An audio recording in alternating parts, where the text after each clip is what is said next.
Line charts या line graphs, बोलिए कुछ भी बोलिए। किन सिचुएशन में बनते हैं लाइन चार्ट्स या लाइन ग्राफ्स? जब डेटा रिलेटेड टू इंडिविजुअलिटी और time series is given. Time series मतलब ईयर्स से रिलेटेड डेटा दे रखा हो, या फिर इंडिविजुअलिटी यानी पर्सन प्लेस नेम से रिलेटेड डेटा दे रखा हो। इन सिचुएशंस में दो रिप्रेजेंटेशन की जाती है स्टैटिस्टिक्स में। एक बार ग्राफ्स, जो आप लास्ट क्लास में सीख के आए थे। एट की पुरानी बुक में भी बार ग्राफ्स थे, लेकिन नई बुक में बार ग्राफ्स नहीं है, लाइन चार्ट्स हैं। पुरानी एनसीईआरटी में एक चैप्टर हुआ करता था, इंट्रोडक्शन टू ग्राफ। उस चैप्टर में दो तरीके के ग्राफ्स थे, लाइन ग्राफ्स और लीनियर ग्राफ्स। तो अगर किसी बच्चे के पुरानी एनसीईआरटी चल रही है तो उनके लिए ये टॉपिक इंपॉर्टेंट है। क्योंकि नई वाली एनसीईआरटी में बार ग्राफ्स नहीं है, तो मैं अभी बार ग्राफ्स नहीं करवाने वाला। मैं यहां आपको लाइन चार्ट सिखा रहा हूं। बस मैंने केवल यह समझाया कि दोनों तरीके के ग्राफ्स सेम सिचुएशन के लिए बनते हैं। ठीक। मैंने एक क्वेश्चन लिया, represent following data bye suitable graph. अब यहां पे मैंने ग्राफ का नाम नहीं दिया कि क्या बनाना है आपको, तो डेटा टाइप के बेसिस पर आपको खुद जज करना पड़ेगा कि आपको कौन सा ग्राफ ड्रॉ करना है। अगर इसके लिए पाई चार्ट बनाने की कोशिश की तो ये गलत हो जाएगा। पाई चार्ट किस सिचुएशन में बनाए जाते हैं? जब पार्ट और टोटल की रिलेशनशिप हो तब बनाए जाते हैं। यहां कोई पार्ट एंड टोटल की रिलेशनशिप नहीं है। टोटल क्या है यहां पर? एवरेजेस का सम। ऐसे थोड़ी ना टोटल बनता है। टोटल तो किसी कोई चीज एक होती है, उसके हम जब पार्ट्स करते हैं, जैसे तुम्हारे टोटल ऑक्टेन मार्क्स और उसमें फिर मैथ्स के मार्क्स, साइंस के मार्क्स, एटसेट्रा। किसी घर का टोटल एक्सपेंडिचर और उसमें फिर डिफरेंट हेड्स, एजुकेशन पर इतना, एंटरटेनमेंट पे इतना, रेंट पर इतना, एटसेट्रा। ये जो रिलेशनशिप्स होती हैं ये क्या कहलाती हैं? Part and total relationships. उसके लिए क्या बनते हैं? पाई चार्ट्स बनते हैं। तो ये कब बनते हैं? जब इंडिविजुअलिटी से रिलेटेड एक डेटा या एक से ज्यादा डेटा दे रखे हों तब बनते हैं। यहां पर ये नेम्स हैं जिनसे रिलेटेड दो दो चीजें मेजर की गई हैं। किस जयपुर सिटी के लिए जैन मंथ में एवरेज मिनिमम टेम्परेचर और एवरेज मैक्सिमम टेम्परेचर हम लोगों ने रिकॉर्ड किया हुआ है। इसी तरीके से फेब के लिए, मार्च के लिए, अप्रैल के लिए और मई के लिए किया हुआ है। इंडिविजुअलिटी से रिलेटेड दो डेटा यहां रिकॉर्ड किए गए हैं। क्या बनेगा इसके लिए? अगर बार ग्राफ सिलेबस में होते तो डबल बार ग्राफ बनता, और अभी लाइन चार्ट सिलेबस में है तो यहां पर बनेगा डबल लाइन चार्ट। ठीक बात है। तो मैंने यहां पर सबसे पहले यही समझाया, for this data we can draw double line charts. अब लाइन चार्ट से रिलेटेड दो बातें जो समझने की हैं। बॉक्स में बनाइए, इसका मतलब ये सॉल्यूशन का पार्ट नहीं है, पर इनके बेसिस पर ही आगे का सॉल्यूशन होगा। तो क्या दो चीज समझनी है हमको लाइन चार्ट से रिलेटेड? पहली चीज, scale will be taken for X axis only where data will be represented. तो स्केल केवल वाई एक्सिस के लिए लिखा जाएगा, जहां पर हम एक्चुअल डेटा को यानी इन टेम्परेचर्स को शो करेंगे। एक्स एक्सिस के ऊपर हम लोग इंडिविजुअलिटी या टाइम सीरीज लेंगे, और उसके लिए डेटा, सॉरी, उसके लिए स्केल नहीं लिया जाता, नहीं मेंशन किया जाता। ठीक बात है। ये दो चीज समझ में आ गई। तो अब हम हमारा क्वेश्चन यानी ग्राफ बनाना चालू कर सकते हैं। अच्छा, कोई भी डेटा ऐसा है क्या जो नेगेटिव हो? नहीं है। इसका मतलब हमको केवल फर्स्ट क्वाड्रेंट बनाना पड़ेगा। फर्स्ट क्वाड्रेंट का मतलब होता है पॉजिटिव।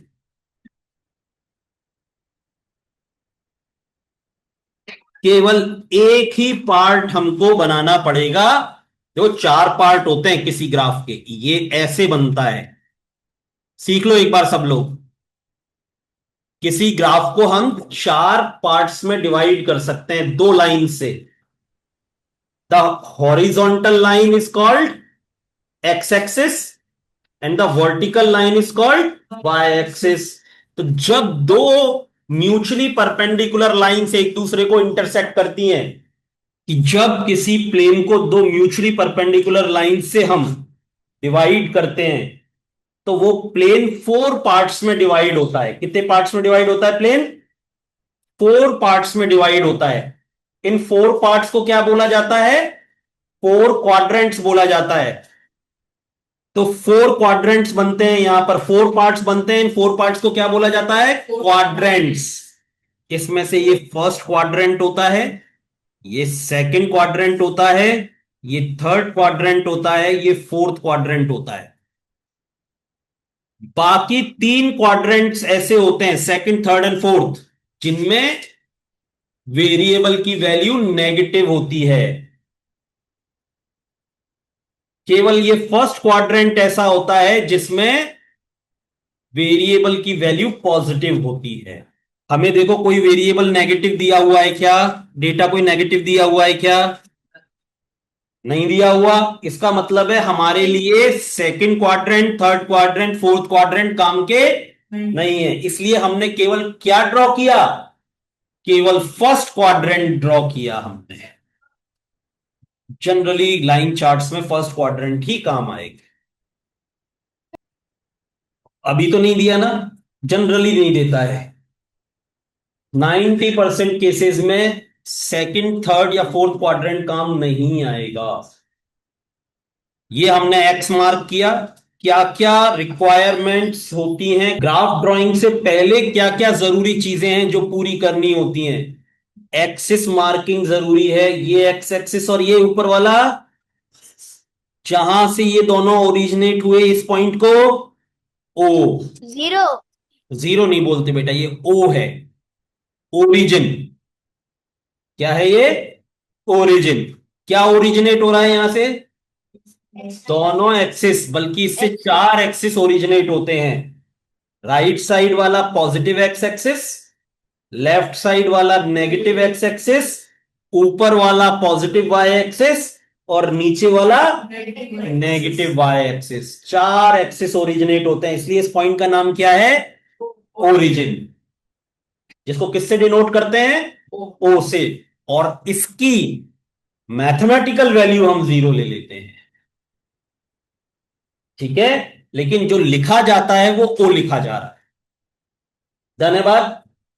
इतना करने के बाद फिर एक्सिस की नेमिंग की जाती है कि भैया क्या दिखाने जा रहे हो। क्या दिखाने जा रहे हो?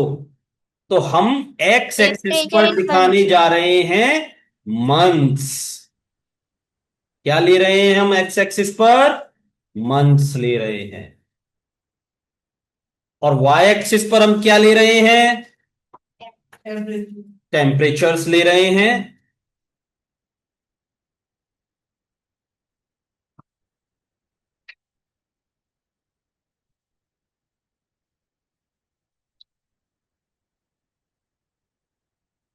डन है?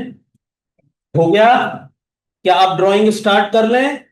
नहीं, बिना स्केल के गाड़ी आगे नहीं बढ़ेगी। अब यहां पर सबसे पहले किसके लिए? वाई एक्सिस के लिए स्केल लिखना है। एक्स एक्सिस के लिए भी लिख दें? नहीं, एक्स एक्सिस के लिए स्केल नहीं लिखेंगे, क्योंकि उस पर हम क्या लिखने वाले हैं? नेम्स लिखने वाले। स्केल ऑन वाई एक्सिस क्या लें भाई? 1 सेंटीमीटर इज इक्वल टू क्या लें? सोच के देखो अब आराम से।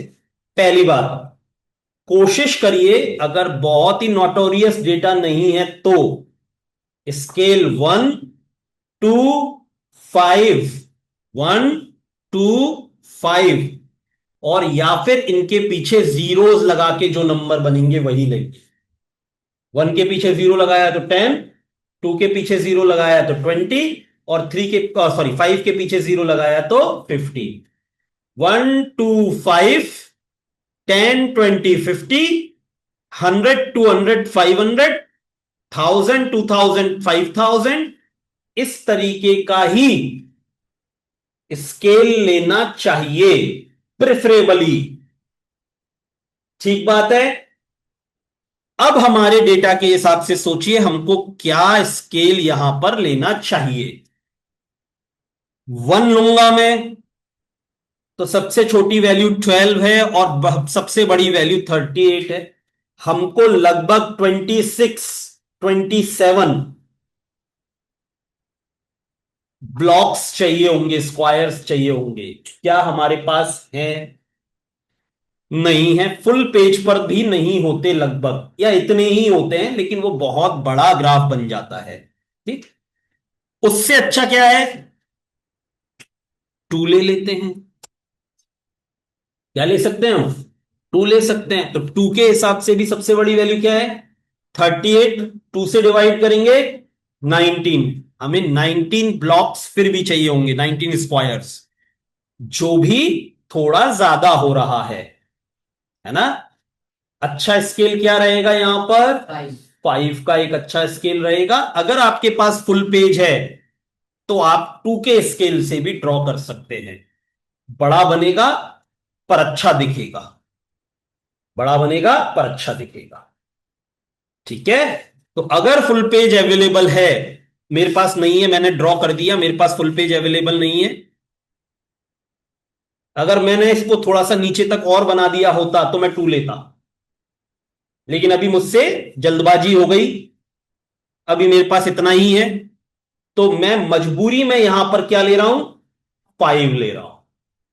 10 तो बिल्कुल नहीं लूंगा, 4 ब्लॉक में पूरा ग्राफ सिमट जाएगा, जो बिल्कुल अच्छी बात नहीं है। ग्राफ पूरे पेपर का यूज करते हुए बनना चाहिए, जो भी अवेलेबल पेपर है उसका पूरा यूटिलाइजेशन होना चाहिए, ऐसा स्केल लो। ठीक बात है। समझ में आई स्केल की इंपॉर्टेंस? ताकि ग्राफ बड़ा सुंदर अच्छा दिखे, ऐसे छोटू सा भी नहीं बन जाए और ऐसा भी नहीं हो कि हमारे पेपर से बाहर जाने के लिए तैयार हो जाए, मैं तो बस पकड़ के जा रहा हूं बाहर। नहीं, दोनों सिचुएशंस ना हो, ऐसा कोई बीच का एक स्केल हमको लेना चाहिए। क्योंकि मैंने थोड़ा छोटा ड्रॉ कर दिया है पहले से ही, इसलिए मैं 5 का स्केल ले रहा हूं। तो 1 centimetre is equal to 5 units. और यहां यूनिट्स क्या है? क्या चीज मेजर कर रहे हैं? Degree Celsius. तो अगर हम चाहें तो ऐसे भी लिख सकते थे, 5 डिग्री सेल्सियस। नहीं तो स्केल के टाइम पर हम ये लिखने के लिए स्वतंत्र हैं, यूनिट वर्ड लिख दो बस। और यूनिट को कहां शो करो? Temperature in degree Celsius. Unit यहां ले ली हम। पक्का? चलिए, अब हम स्टार्ट करते हैं ड्राइंग एक्चुअल वाली। पहला पहला मंथ ऐसे लिखना है तो ऐसे लिखो। कई बार ऐसे लिखते हैं कई टीचर्स, जनवरी, ऐसे लिख दो।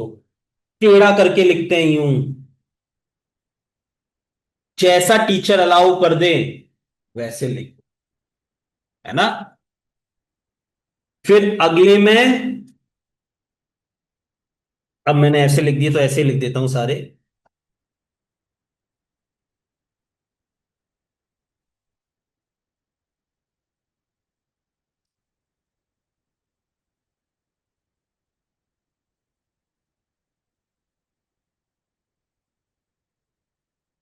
ये मैंने मंथ नेम्स डाल दिए। ये हमने कर ली एक्स एक्सिस पर कार्यवाही। अभी हमको वाई एक्सिस पर स्केल ड्राइंग भी करनी है। स्केल अज्यूम तो कर लिया हमने, डिसाइड कर लिया, लेकिन उसके हिसाब से यहां नंबरिंग करनी है। कितना लिया स्केल? 5। तो 5 जीरो से स्टार्ट करते हुए ओ को ओरिजन की मैथमेटिकल वैल्यू क्या मानी जाती है? जीरो। 5, 10, 15, 20, 25, 30, सर 35, 40। अब हम पहले एक डेटा को पूरा निपटाएंगे। सारे मिनिमम टेम्परेचर्स हम लोग शो करेंगे। पहला कितना है? 12। अब सोच के देखो 12 कहां आएगा। मैं 1 सेंटीमीटर वाला स्क्वायर बना रहा हूं, बड़ा। ध्यान से देखो ग्राफ, जिन लोगों के पास है ग्राफ को ध्यान से देखो थोड़ा सा। इसमें 3 तरीके की शेड्स दिखेंगी आपको एक ब्लॉक के लिए। ये है फर्स्ट ब्लॉक। इसमें ध्यान से देखो 3 तरीके की लाइंस दिखेंगी आपको। जो सबसे बाहर वाली आउटर लाइंस होती हैं, ये डार्क लाइंस होती हैं। सबसे मोटी दिखेंगी ये आप दिख रही हैं। इसके बाद जो मिडिल लाइंस होती हैं, यानी जो आधे ब्लॉक ब्लॉक को शो करती हैं, ये सेमी डार्क लाइन होती हैं। ये इससे तो लाइट होती हैं, ये सेमी डार्क लाइंस हैं। ध्यान से ऑब्जर्व करो। और इसके अलावा जो चार चार लाइंस और हैं बीच में, डार्क और सेमी डार्क, डार्क की वैल्यू 0, सेमी डार्क की 5। कौन सी लाइन होगी सेमी डार्क? फिफ्थ लाइन होगी। उसके बीच में 4 लाइट लाइंस और होंगी। 1, 2, 3, 4।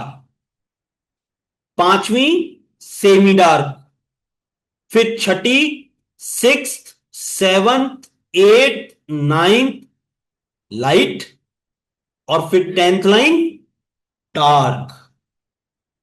ये एक तरीका होता है ग्राफ प्रिंटिंग का। एक सर फिर ब्लॉक को शो करने के लिए 3 शेड की लाइंस होती हैं। The outer boundaries made by dark lines, dark, ये डार्क होंगी। The middle lines will be semi dark.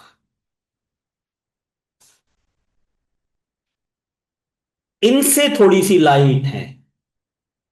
और बाकी 8 हॉरिजॉन्टल्स और 8 verticals, total 16 lines light lines होंगी, जिनमें सबसे कम मोटाई होगी। 4 ऐसे, 1, 2, 3, 4, ऐसी 4 इन दोनों के बीच में। 1, 2, 3, 4, और 4 इसी तरीके से 8 वर्टिकल्स आएंगी। 1, 2, 3, 4, और 4 इधर आएंगी। 1, 2, 3, 4। इस तरीके से ये एक 10 बाय 10 का ग्रिड तैयार होता है। तो दो डार्क लाइंस, यानी एक ब्लॉक में कितनी छोटी लाइंस होती हैं? 9। सेमी डार्क को भी छोटी मानेंगे इसके इसके कंपैरिजन में तो ना। और यहां से यहां तक टोटल कितनी कितने पार्ट्स बन जाते हैं?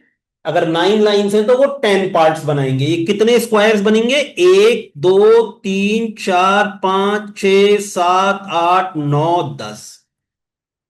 10 बाय 10 के छोटे स्क्वायर से एक बड़ा स्क्वायर तैयार होता है। क्या ये आपको ग्राफ का पैटर्न समझ में आया एक ब्लॉक का? मैंने यहां डाला 0 और यहां डाला 5। यही किया है ना मैंने।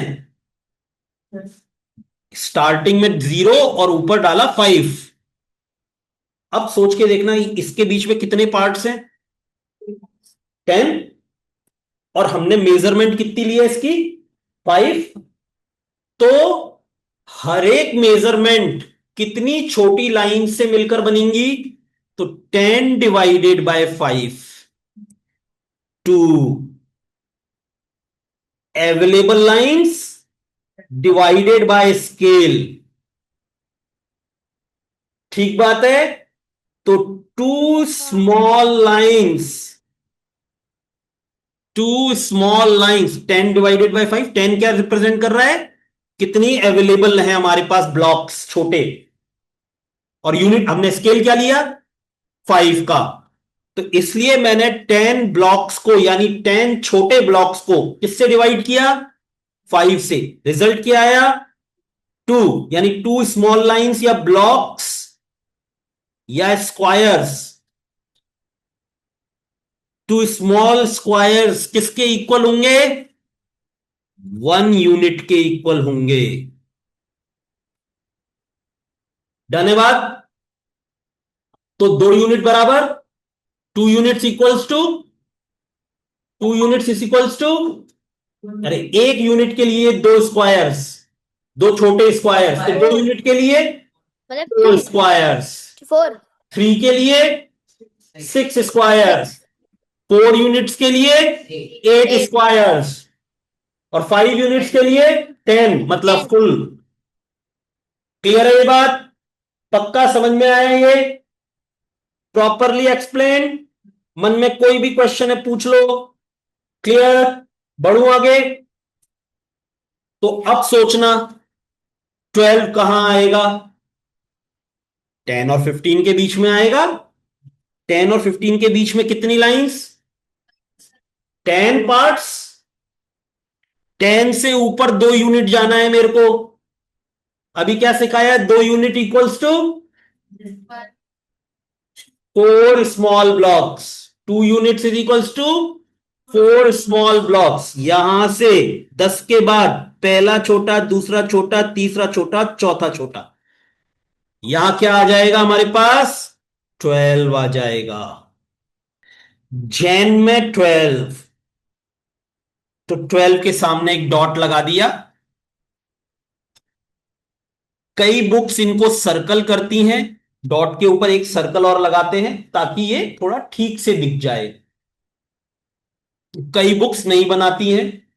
मैं ये कह रहा था कि केवल डॉट बनाते हैं आपके टीचर, या डॉट के ऊपर इस तरीके से एक सर्कल बना देते हैं ताकि ये दिख जाए, खो नहीं जाए ये,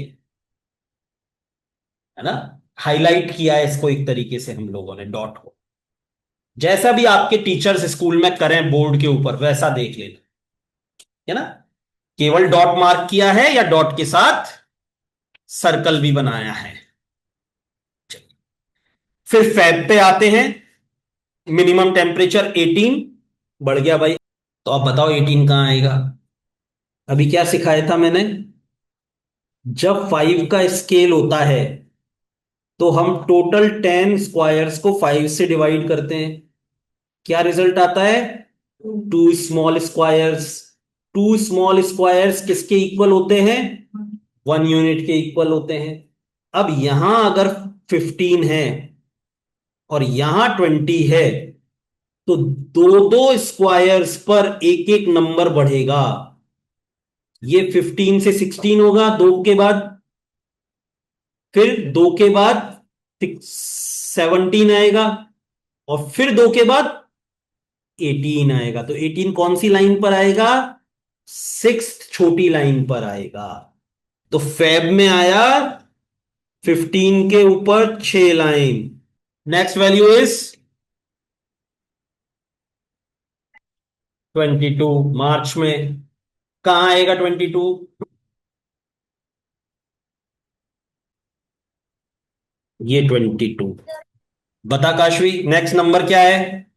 सर नेक्स्ट नंबर 24 है। ठीक है, कहां आएगा, सर ये आएगा 22 के ऊपर, 20 के ऊपर, सॉरी। हम्म, ये लाइन, एक मिनट सर। कितनी 8th lines, line. 8 line. 8th ज्यादा लाइन। अच्छा क्या है, हम क्या ये बोल सकते हैं 25 के नीचे 2 लाइन, हाँ। बोल सकते हैं ना? तो ज्यादा आसानी कहां से होगी काउंट करने में हमको? अब 25 की तरफ से काउंट करने में आसानी होगी हमको। तो हमने 25 के नीचे दो लाइन ली, ये यहां आ गया हमारे पास 24। और फिर मे में 25 के ऊपर फोर्थ लाइन। बन गए पांचों पॉइंट्स। इन पांचों पॉइंट्स को स्ट्रेट लाइन से ज्वाइन किया जाता है, एक ही स्ट्रेट लाइन नहीं, दो दो पॉइंट के बीच में स्ट्रेट लाइंस ड्रॉ की जाती हैं। कैसे? इन दो पॉइंट्स के बीच में स्ट्रेट लाइन लगाएंगे, फिर इन दोनों के बीच में स्ट्रेट लाइन लगाएंगे, फिर इन दोनों के बीच में स्ट्रेट लाइन लगाएंगे, फिर इन दोनों के बीच में स्ट्रेट लगाएंगे। ये जो बनता है इसको कहते हैं हम लाइन चार्ट्स। ये किसका बन गया? मिनिमम टेम्परेचर का। अब मैक्सिमम का मैं बिना बोले बना रहा हूं। 19, युवराज 19 कहां आएगा? 15 और 20 के बीच में कौन सी लाइन? 20 से 2 लाइन पहले। शाबाश, 20 से दो लाइन पहले। ये आ गया 19। सर वही बताऊंगा क्यों नहीं करना है मिक्स मैच, बताऊंगा। 27 कहां आएगा? 25 से 4 लोग आ गए। चार स्मॉल ब्लॉक्स आगे 25 से।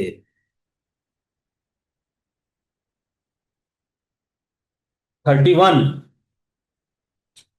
20 और 35 के बीच में। 34 35 के बीच में कहा? 25 का पहले से 2 बचे। 25 के बाद दो, नहीं सॉरी 30 और जो पहले। 30 के बाद दो।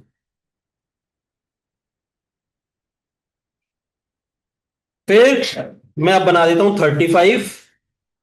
ये मेरे को आता है इसलिए मैं बना देता हूं। चल तू लास्ट तू बता, खत्म कर। 26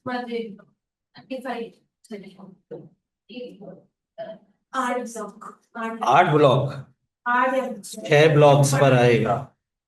35 के बाद +3 करना है तेरे को, तो 6 ही तो ब्लॉक हुए। चुप हो जा। अब इन दोनों को डिफरेंशिएट करना है हमको। तो अगर ये मैंने सॉलिड लाइन से ज्वाइन किए हैं तो दूसरे वाले डॉटेड लाइन से ज्वाइन होंगे। या तो कलर पेंसिल अलाउड हो तो अलग कलर बनाएंगे। इन दोनों में डिफरेंशिएट करना जरूरी होता है। हाँ बिल्कुल, अभी इस तभी तो पूरा माना जाएगा। डिकोडिंग करना जरूरी होता है। बार बार ग्राफ तो है ही नहीं है, लाइन चार्ट्स हैं। हाँ कोई। और क्योंकि हमने दो अलग अलग एक ही ग्राफ पर प्लॉट किए हैं, दो लाइन चार्ट्स, तो उनकी डिकोडिंग करना जरूरी होता है। यहां पर आप बताएंगे solid lines represent minimum temperature और dotted line represent maximum temperature. अगर ये छोड़कर आ गए तो पूरे मार्क्स नहीं मिलेंगे। पूरे मतलब 3 में से 3 नहीं मिलेंगे, हो सकता है 2 3/4 दे, 2.5 दे। Now is it clear? एकदम पक्का वाला।